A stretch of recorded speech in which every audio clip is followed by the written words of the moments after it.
नमस्कार, स्वागत है एक बार फिर से आपके अपने चैनल कहानियों का सफरनामे में। आप सुन रहे हैं चांदपुर की चंदा। बीती रात की बेचैनी, पिंकी के मन में उठते सवाल और मंटू का वो कागज पर लिखा संदेश। क्या सच में पिंकी आधी रात को मंटू से मिलने जाएगी? आज हम लेकर आए हैं कहानी का अगला भाग। तो चलिए बिना देर किए उस रात की रहस्यमयी कहानी की सफर में फिर से चलते हैं। चांदपुर की चंदा, अध्याय 14। आज अखबारों में समाचार है कि हजारों की आबादी सड़क पर आ चुकी है, लेकिन बाढ़ नियंत्रण के अधिकारी मानते हैं कि बाढ़ नियंत्रण में है और चाहते हैं कि बाढ़ पीड़ित भी मान ले कि बाढ़ नियंत्रण में है, लेकिन भीड़ है कि मानती नहीं। उसकी शिकायतें बाढ़ की तरह हर घंटे बढ़ती जा रही हैं। फिलहाल एक बाढ़ नियंत्रण अधिकारी किसी इंटरव्यू में व्यस्त है। वहीं कुछ लोग मुंह लटकाए इंतजार कर रहे हैं कि साहब खाली हो तो अपनी बात कहे। एक नई भर्ती हुआ अर्दली हल्ला कर रहे लोगों को डांट रहा है।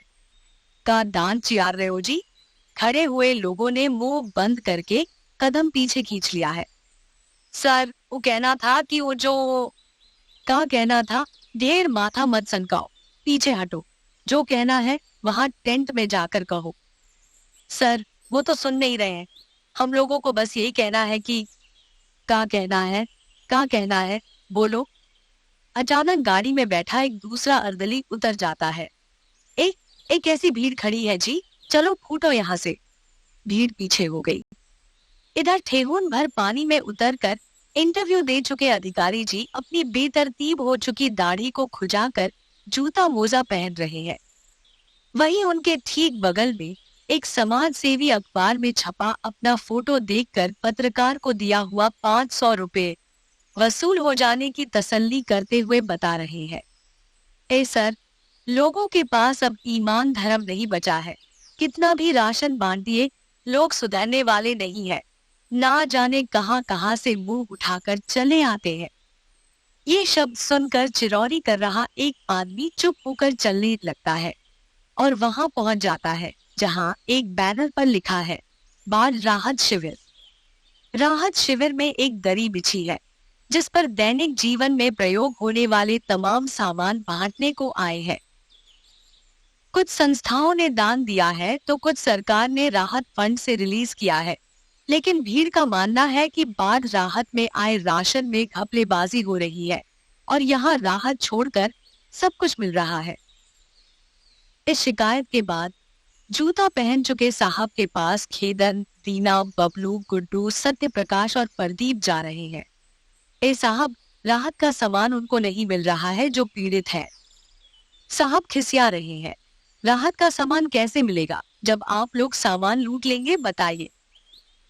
खेदन का गुस्सा सिर के ऊपर जा रहा है। हम लोग लूट रहे हैं? ए साहब, बस चांदपुर ही पानी में डूब रहा है। अभी हमारा ईमान धर्म सिर माथे पर है। जाकर पूछिए कि जब डीएम ने आदेश दिया है कि 24 घंटा भोजन फ्री रहेगा तो 11 बजे ही खाना क्यों खत्म हो जा रहा है? आटा, चावल और आलू में घपलेबाजी कौन करवा रहा है? चावल दाल में कंकड़ पत्थर क्यों मिलता है? पूछ दो कि खाना है तो जवाब में डांट और फटकार क्यों मिल रहा है? यही राहत है आपका? अचानक बोल रहे खेदन को चुप कराकर सत्य प्रकाश बीच बहस में कूद गया। ए सर, आटा चावल तो छोड़िए, जानवरों का चारा भी जानवर से पहले आदमी ही खा रहे हैं। किसी को किरासन तेल नहीं मिलता तो कोई दूध के पैकेट और बिस्कुट बिलेक बेच रहा है। ऐसा ही पर साल की बाढ़ में हुआ। सारा बाढ़ राहत का अनाज महाराजपुर का बनिया बेचा और बेचकर सहतवार में जमीन खरीद लिया। जो उसको बेचा वो बलिया शहर में जमीन ले लिया और हम लोग आज भी उसी तरह डूब रहे हैं। ए सर, चांदपुर के नसीब में बस बाढ़ है, राहत नहीं। इतना सुनने के बाद अफसर साहब के माथे का पसीना उनकी तोन पर टपक रहा है। देखिए भाई, चिल्लाइए मत, एक आदमी बोलिए, वरना हम आज बीपी की दवा खाना भूल गए हैं। शुगर अलग ही बढ़ा हुआ है। हमको कुछ हो गया तो उसके जिम्मेदार आप लोग होंगे। आपको क्या लगता है कि आप ही लोग बाढ़ में डूब रहे हैं? केवल बिहार में ही 25 लाख से ज्यादा लोग बाढ़ से पीड़ित हैं, लेकिन चुपचाप वो लोग प्रशासन का सहयोग कर रहे हैं, आपकी तरह हल्ला नहीं कर रहे हैं। इतने में भीड़ से किसी ने खार कर भोजपुरी में कहा, ठीक बा, तब हमनी के दोषी बानी जा, कवनो सजा होखे त दे दिए सरकार। चुप रहो। ज्यादा बेचैनी हो गया हो तो बलिया जिले में ही गंगा किनारे जाकर देखो। रामपुर चिट से लेकर बसरिकापुर हल्दी, मझौवा और नर्मदा भुसौला और जयप्रकाश नगर के लोग हल्ला कर रहे हैं। अरे सब्र भी कोई चीज होता है भाई। भर दे खिसिया चुके साहब की इस फटकार के बाद सब चुप हो गए, लेकिन इस बार मोर्चा प्रदीप संभाल लिया। ए साहब, हमको एक हफ्ता हो गया नहाए हुए।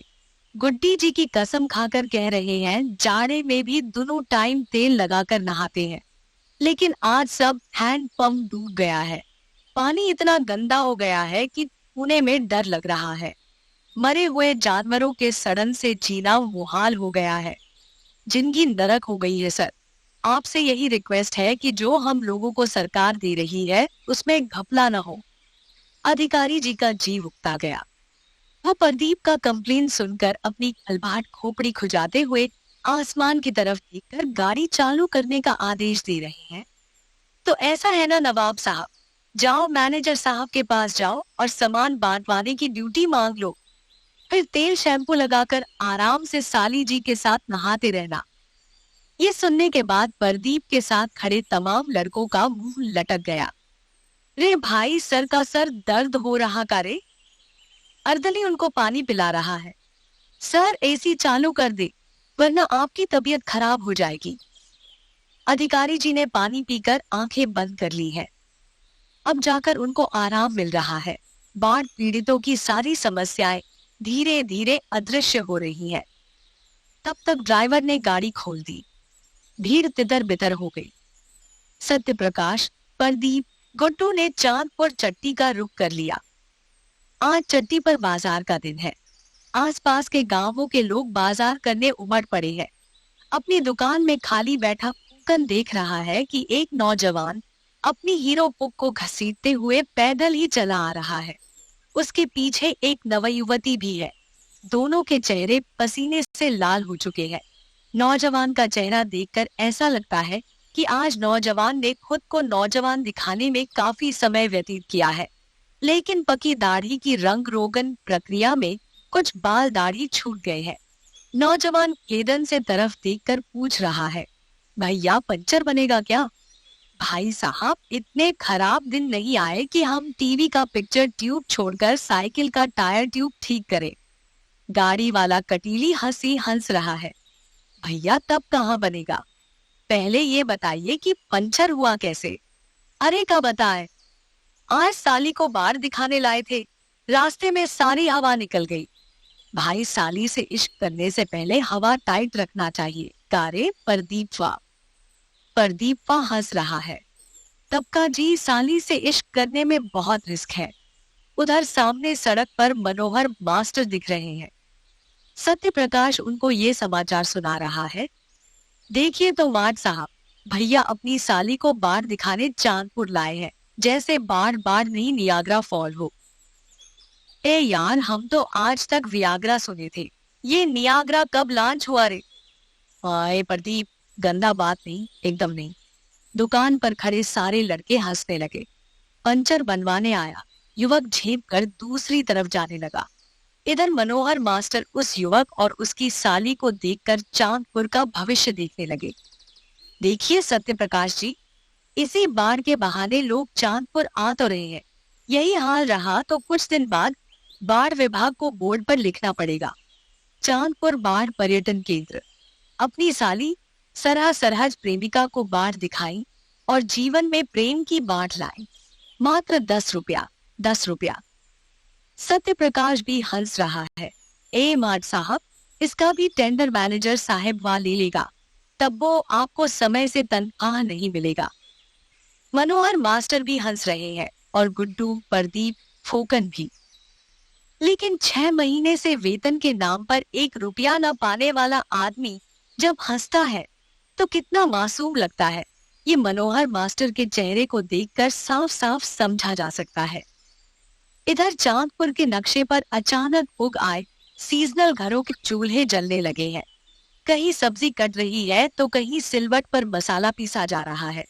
कोई घर के बाहर गाय को खूंटे पर बांध रहा है तो कोई भैंस को कुकरमाची से बचाने के लिए धुएं का प्रबंध कर रहा है। बच्चे लालटेन जलाकर जबरदस्ती किताबें खोल रहे हैं, लेकिन पिंकी क्या खोले, उसकी किताबों का झोला तो वही खूंटी पर टंगा रहा गया है। शायद किस्मत भी खूंटी पर ही टंगी है, लेकिन अरमान है कि पत्थर की तरह आंखों में जमते जाते हैं।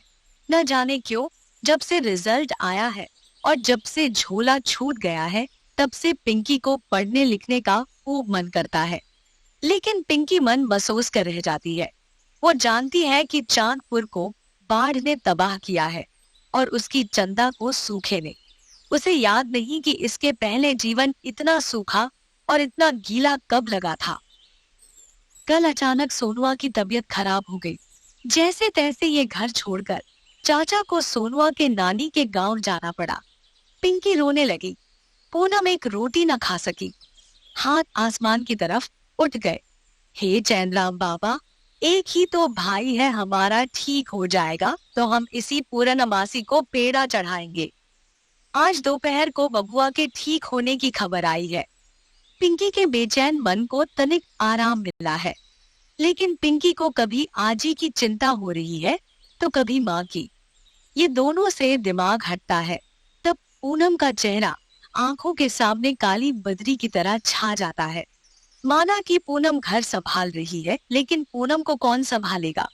जब से गांव में खबर उड़ी है कि पूनम के दूल्हे ने दूसरी शादी कर ली है, तब से पूनम न ठीक से खाती है न पीती है, बस अकेले में बैठकर रोती है। अभी वो खाना बना रही है।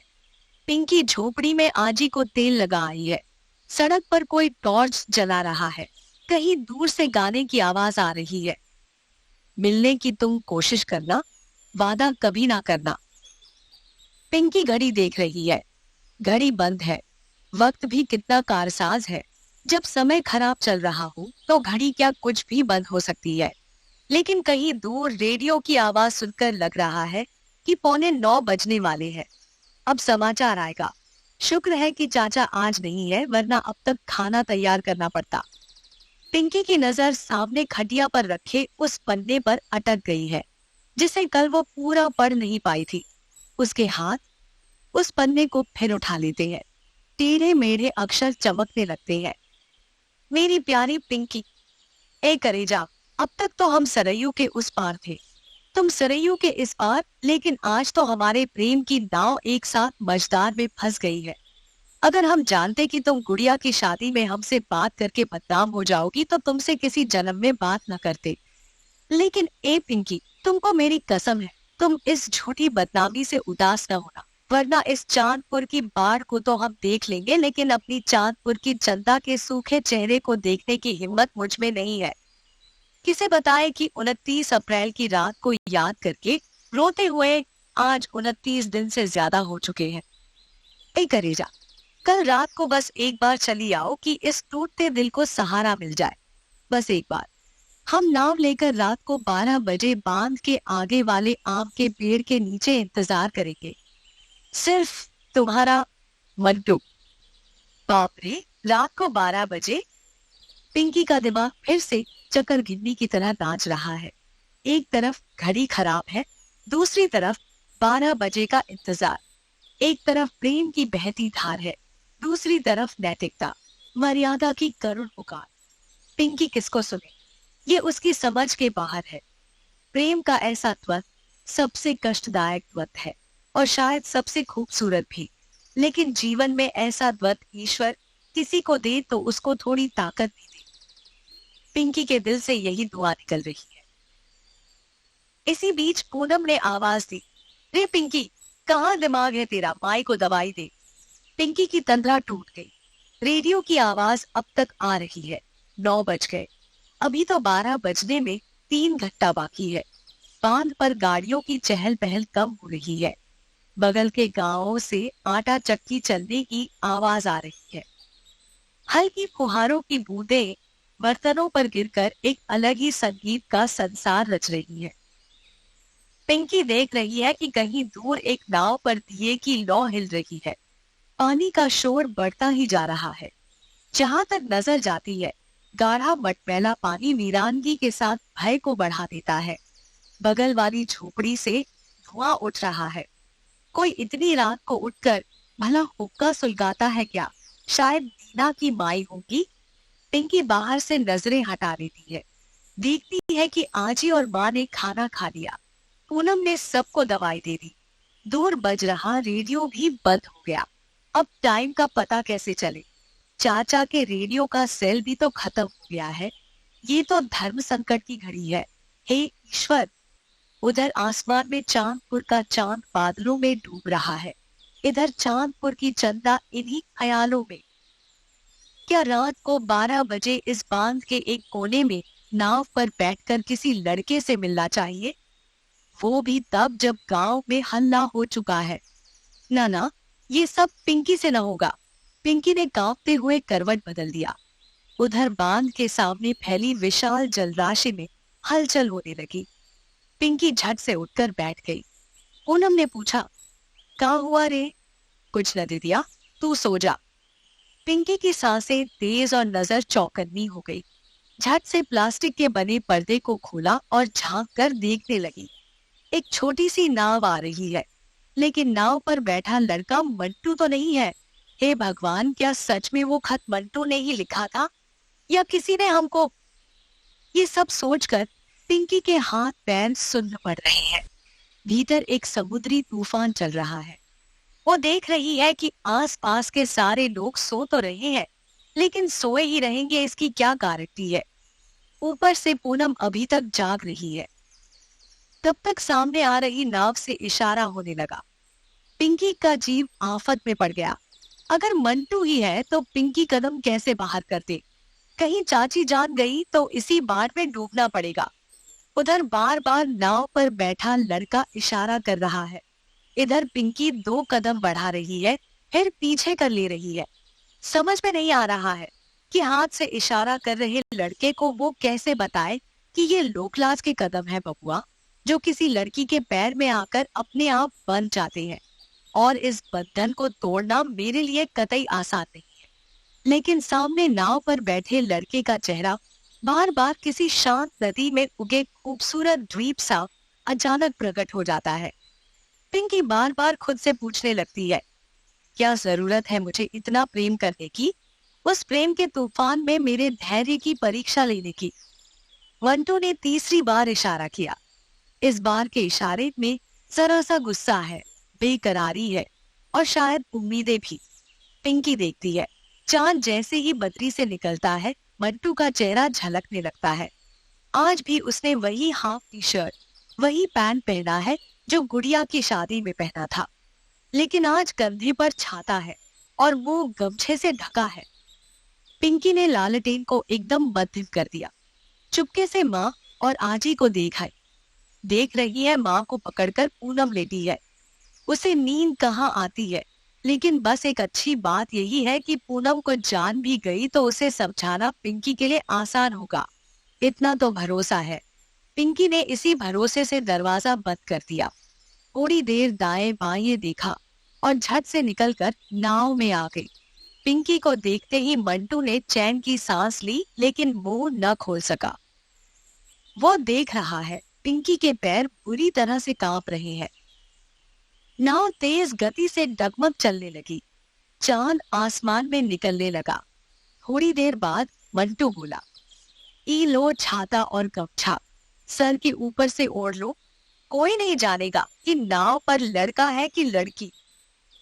मरता क्या न करता। पिंकी ने बिना देर किए छाता और गमछा ओढ़ लिया, लेकिन मुंह से एक शब्द न निकाल सकी। मंटू ने नाव की लय फिर बढ़ा दी। इधर पिंकी चेतना शून्य होकर मटमैली जलराशि को देखने लगी। थोड़ी देर दोनों खामोश रहे। पिंकी ने देखा उसकी मड़ई में दिया तो बुझा है, लेकिन सामने वाली झोपड़ी का दिया जल उठा है। उसका दिल जोरों से धड़कने लगा। हे भगवान, ये कौन उठ गया? मंटू ने स्थिति को भांप लिया। ए पिंकी, घबराना मत, हम छुएंगे नहीं तुमको, वादा है। इतना कहकर उसने नाव की चाल फिर बढ़ा दी और बांध से करीब 100 मीटर दूर एक टीलेनुमा जगह पर झुरमुटों के बीच आकर बोला, लो अब यहाँ ढोलक बजाकर ब्याह के गीत गाओगी तो भी ना कोई देखने आएगा ना सुनने आएगा। और वो देखो, सामने हमारा तुम्हारा बाढ़ राहत वाला घर भी दिख रहा है। भय से सिकुड़ी पिंकी को हंसी आ गई, लेकिन आवाज में ही रह गई, जबान न खुल सकी। मंटू का धैर्य टूटने लगा। उसने अपने दोनों हथेलियों को पिंकी के चेहरे की तरफ बढ़ा दिया। ए करेजा, अब तो बोल दो, अब तो मौनिया बाबा मत बनो। छुई मुई सी पिंकी सिकुड़ गई, सांसें रुक सी गई, पीठ जलने लगी। एकदम बेशर्म हो क्या? अभी तो वादा किया कि एक करेजा छुएंगे नहीं, अब क्या हुआ? हम गलती किए तुम पर विश्वास करके। मंटू ने झट से हाथ हटा दिया और हाथ हटाकर थोड़ा दूर खिसक गया, मानो कितनी बड़ी गलती हो गई हो। उसकी जबान लड़खड़ाने लगी। यार, हम तो तुम्हारी आंखों को छू कर देख रहे थे कि हमारी करेजा कहीं रो तो नहीं रही है। शिव जी की कसम, माई की कसम। माई की कसम सुनते ही पिंकी का सारा गुस्सा और भय काफूर हो गया। ऊपर आसमान में चांद और तेज चमकने लगा। बड़ी देर तक दोनों चुप रहे। क्या बोले और क्या सुने ये समझ के बाहर था। हवा तेज चलने लगी। टीले की झाड़ियों में छिपे कीट पतंगों की आवाजें तेज हो गई। मंटू ने धीरे से कहा, ऐ करेजा, बोलो ना कुछ। धत ई का, हमको करेजा करेजा कहते हो जी? हमको बहुत लाज लगता है और गुस्सा भी आता है। अच्छा अच्छा, लाज लगता है हमारी करेजा को, तो क्या कहें हम अपनी करेजा को? चुप रहो, कुछ मत कहो। ना ना, हम तो अपनी करेजा को करेजा ही कहेंगे। हम इंग्लिश मीडियम तो है नहीं कि डियर डार्लिंग कहे। और डार्लिंग कितना खराब लगता है जी। फिल्मवा में देखती हो जो बॉडी पहनकर डांस करती है, उनको विलेनवा सब डार्लिंग कहता है। हम तुमको वही कहें। बताओ, तुम तो मेरी सिया सुकुमारी हो ना, तुम पर तो करेजा ही मैच करता है। पिंकी को हंसी आ गई, एक निर्दोष हंसी। प्रेम के सारे तार झनझना उठे। मंटू की ये बातें दिल को छूने लगी, लेकिन दिल मड़ई में जल रहे दिए सा हिलता रहा। उसने झट से कहा, कुछ मत कहो, हमें बस रोने का मन कर रहा। तो ठीक है, रो, तनी तेज तेज रोना, थोड़ा हम भी तो देख लें कि मेरी करेजा रोती है तो कैसी लगती है। पिंकी को इस बात पर हंसी छूट गई। भग, बहुत बदमाश हो तुम। मंटू मुस्कुराने लगा, मानो आज कितना बड़ा अवसर मिल गया हो। आपको पता है कुमारी चंदा जी, जब हम अपने करेजा के खून से आपको पहला लेटर लिखे थे और लिखने के 3 महीना बाद आपको दिए थे और देने के 3 महीने बाद तक आपने उसे देखा तक नहीं था, तब हमें भी इसी तरह रोने का मन किया था। पिंकी सिर झुकाए खामोश रही। कुछ देर बाद गंभीर होकर बोली, तो आज बदला ले रहे हो क्या? तुम क्या जानोगे मेरी मजबूरी? मंटू ने पैर के ऊपर पैर रखकर हाथ को गाल से सटाकर कहा, अच्छा, तुम भी मेरी मजबूरी कहाँ समझती थी? हम भी तो कुमार सानू का गाना बजाकर बस चांद की तरफ देखते थे और सोचते थे कि हे डी बाबा, आसमान में बैठे चांद से मिलना आसान है, लेकिन ई चांदपुर की चंदा से नहीं। ये सुनकर पिंकी खिल उठी। हाँ हाँ, परीक्षा में उपमा अलंकार तो नहीं लिखना आया ना? और आज देखो तो बातें कैसी फिल्मी निकल रही है। मंटू हंसने लगा, मानो न जाने कौन सा रस बरस गया हो। भीतर गुदगुदी सी उठने लगी। इधर पिंकी देखने लगी, कभी पानी पर पड़ती शीतल मंद चांदनी को, तो कभी मंटू के मासूम चेहरे पर फैल रही मुस्कान को, अभी पेड़ों की सरसराहट को, तो कभी असंख्य कीट पतंगों की आवाज को। दोनों बहुत देर तक खामोश रहे, मानो प्रेम की भाषा का व्याकरण ही मौन हो गया हो। समझ नहीं आ रहा था कि क्या बोले कुमारी चंदा और क्या सुनाए शशि कुमार जी। एक के पास बातें थी जो कई रात सुनाई जा सकती थी, एक के पास बस खामोशी थी जो बाढ़ के पानी की तरह बढ़ती जाती थी। मंटू ने बहुत देर तक सोचकर फिर कहा, एक बात कहिए पिंकी। क्या? वो सामने देख रही हो ना, उस पार। हम उल्लू नहीं है। अरे वो मतलब नहीं, उसी के उस पार तो हमारा गांव है। अच्छा, तो मन कर रहा है कि तुमको दुल्हन बनाकर इसी नाव से लेकर अभी चले जाए। दुल्हन का नाम सुनते ही पिंकी का चेहरा शर्म से लाल हो गया। इस बार उसने कुछ बोलना चाहा लेकिन बोल न सकी। दोनों ने झट से खुद को संभाल लिया। अचानक पानी की लहरें तेज हो गई। सामने खड़ी नाव हिलने लगी। पिंकी ने कहा, देख लो बबुआ। क्या? यही कि हमारा प्रेम भी इसी नाव की तरह मझधार में है। एक किनारे हम और दूसरे किनारे तुम। एक भी इधर से उधर हुआ कि प्रेम की नाव डूब जाएगी। मंटू हंसने लगा। पगली हो तुम, नदी किनारे पैदा हुए हैं हम। हमको तुमको समुंदर भी नहीं डुबा सकता तो इस बार की क्या औकात। मुझे भी तैरना आता है। तब क्यों ऐसा सोच रही हो? बताओ जरा। अगर सिर्फ तुम की आरती ने इतना आगे पीछे सोचा होता तो उसका दीपक से ब्याह हुआ होता। इस सवाल पर पिंकी चुप रह गई। मंटू ने फिर कहा, अच्छा छोड़ो, पहले तुम बताओ कि तुम हमसे कब ब्याह करोगी। पिंकी के दांत मुस्कान की मार से निकल आए। अच्छा बबुआ, हमसे ब्याह करोगे? एक टी शर्ट तो 6 दिन पहनते हो और पैंट 10 दिन। क्या खिलाओगे अपनी मेहरारू को? खिलाएंगे क्या? जो भी रहेगा नमक सतुआ अपने हाथ से बनाएंगे और हाथ से खिलाएंगे अपनी करेजा को। पिंकी के चेहरे की लालिमा गाढ़ी हो गई। इतना मानोगे हमें? इससे भी ज्यादा। कितना? जितना ये बाढ़ का पानी है। बाढ़ का पानी तो एक दिन सूख जाएगा। मतलब तुम्हारा प्रेम बस 2 महीने रहेगा। नहीं नहीं, जितना प्रशांत महासागर में पानी है उतना वो तो नहीं सूखेगा ना। पिंकी हंसने लगी। एकदम निरहुआ बनोगे क्या? मट्टू सिर झुकाकर नाखून काटने लगा, मानो कुछ गलत तो नहीं कह दिया। लेकिन फिर बात बदलते हुए कहा, तुम्हारे प्यार में हम निरहुआ क्या, गुड्डू रंगीला भी बन सकते हैं। पिंकी की हंसी छूट गई। छी, इतनी खराब उपमा। मतलब थोड़ा सा भी पढ़ाई पर ध्यान दिए होते तो अब तक मिलिट्री में भर्ती हो गए होते। तब कहते हैं कि हमसे ब्याह करोगी तो कितना अच्छा लगता ना हमें। बस पहुंच जाओ मनोहर मास्टर की क्लास में, डांट लो तुम भी। मंटू झुंझला उठा, मानो उसे पढ़ाई लिखाई की बातों से सख्त नफरत हो।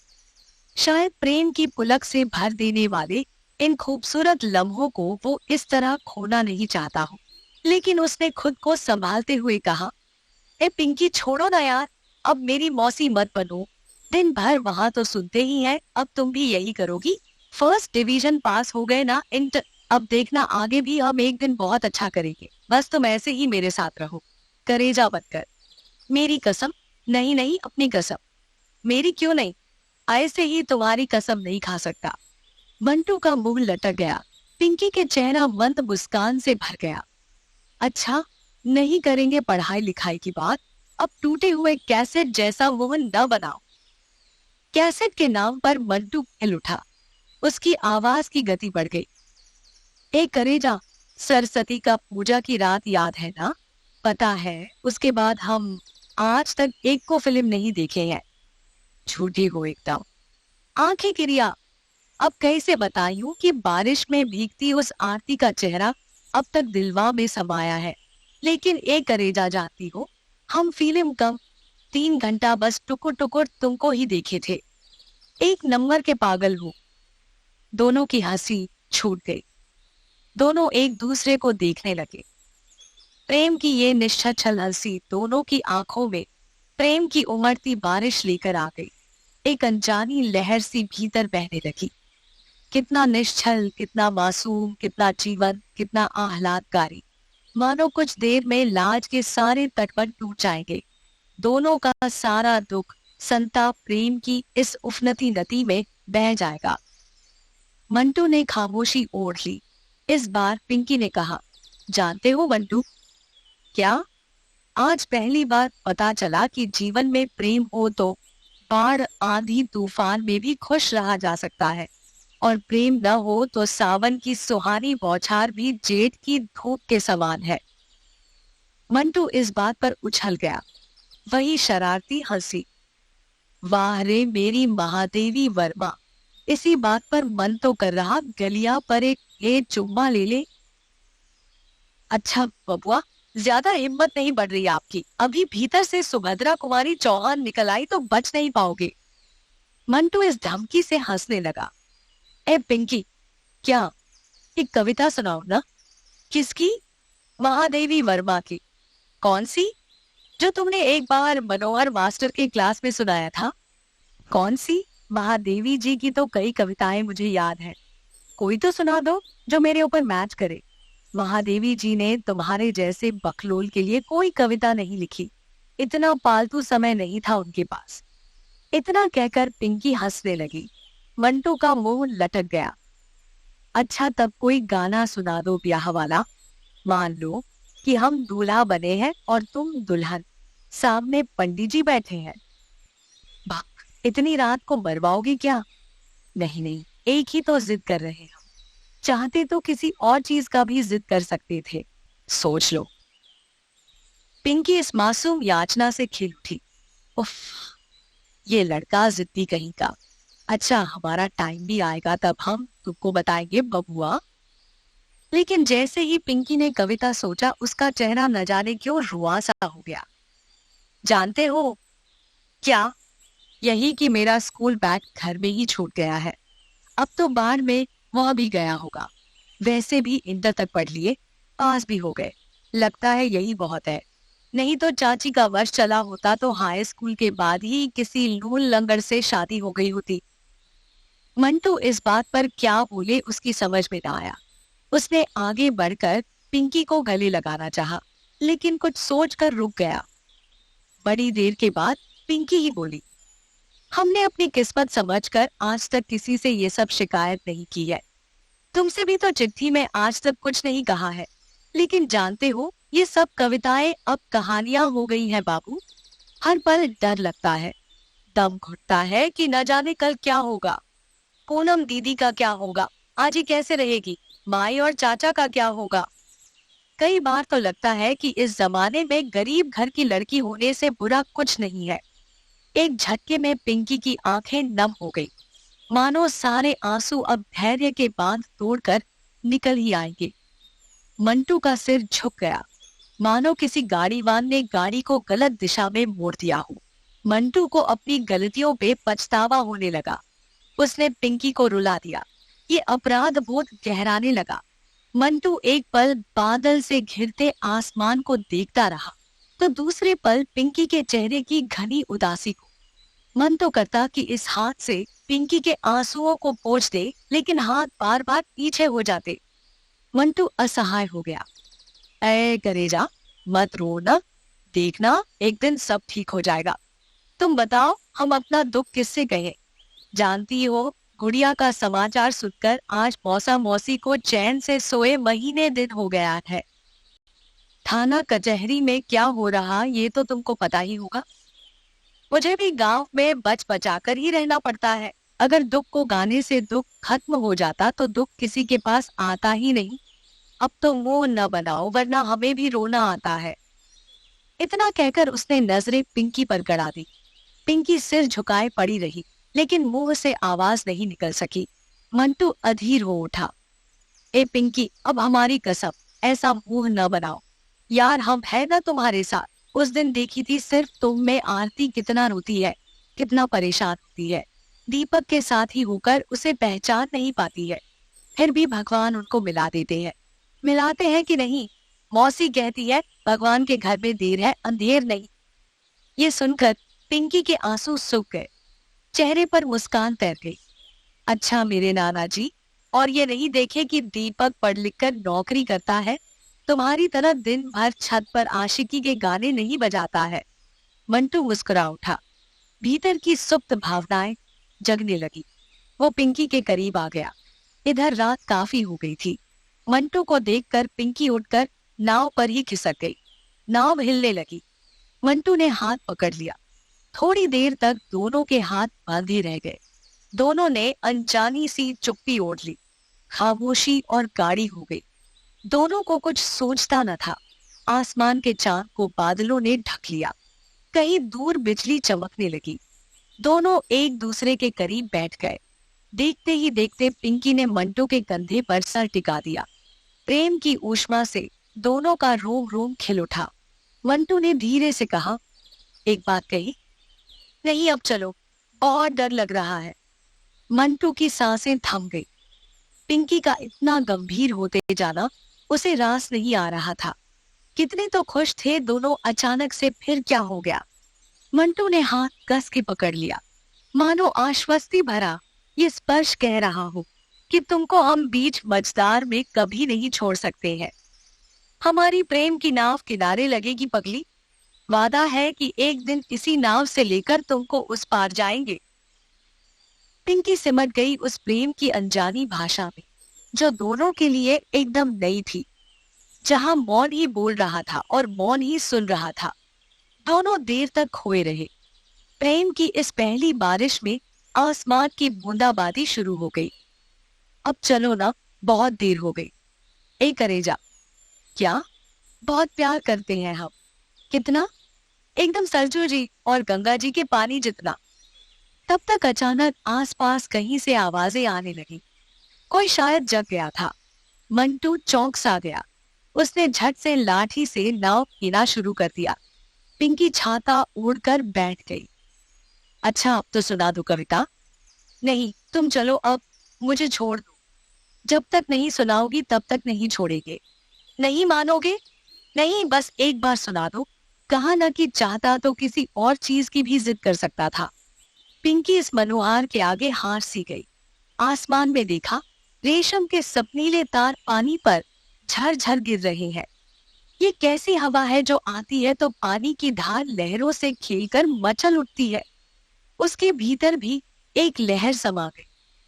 मुंह से निकला, गूंजता उर में न जाने दूर के संगीत सा क्या, आज खो नीज को मुझे खोया मिला। विपरीत सा क्या, क्या नहा आई विरह निशी, मिलन मधु दिन के उदय में। कौन तुम मेरे हृदय में, तिमिर पारावार में आलोक प्रतिमा है अकंपित। आज ज्वाला से बरसता क्यों मधुर घनसार सुरभि। सुन रही हूँ एक ही झंकार जीवन में, प्रलय में कौन तुम मेरे हृदय में। वाह! मंटू मचल उठा। ये कविता सुनकर मंटू के हृदय के तार कंपित होने लगे। प्रेम की ये लयात्मकता अंतस में डूबने लगी। पहली बार उसे महसूस हुआ कि प्रेम अपने आप में एक महाकाव्य है, एक लंबी कहानी है और एक अधूरा उपन्यास है। पिंकी ने आसमान की तरफ देखा। शायद 2 बज रहे होंगे। नाव उसकी झोपड़ी के बाहर आकर खड़ी हो गई। विदा का समय आ गया। मंटू ने पूछा, जा रही हो ना? पिंकी जब तक कुछ जबान से बोलती, उसकी आंखों से आंसू निकलकर बोलने लगे। कैसे कहे कि वक्त कितना सुंदर और कितना निष्ठुर हो सकता है। क्या बताए कि आज उसने क्या क्या महसूस किया।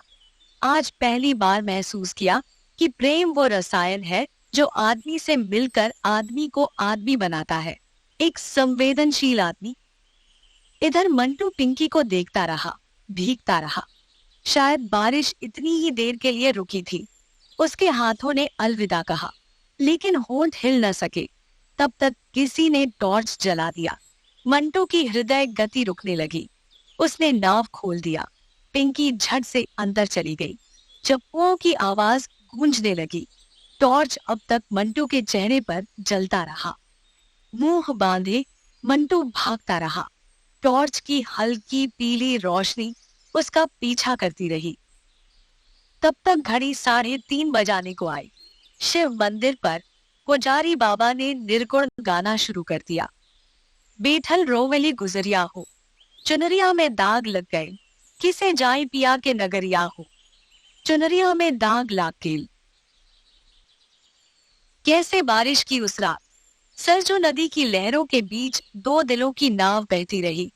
मंटू और पिंकी की इस मुलाकात ने न जाने कितनी अनकही बातों को हवा में घोल दिया।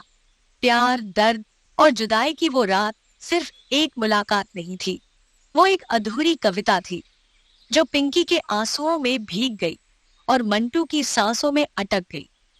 लेकिन सवाल अब भी बाकी है, क्या मंटू और पिंकी का मिलन होगा? क्या वक्त और हालात इनके प्यार को किनारे तक पहुंचने देंगे, या फिर ये कहानी अधूरी रह जाएगी?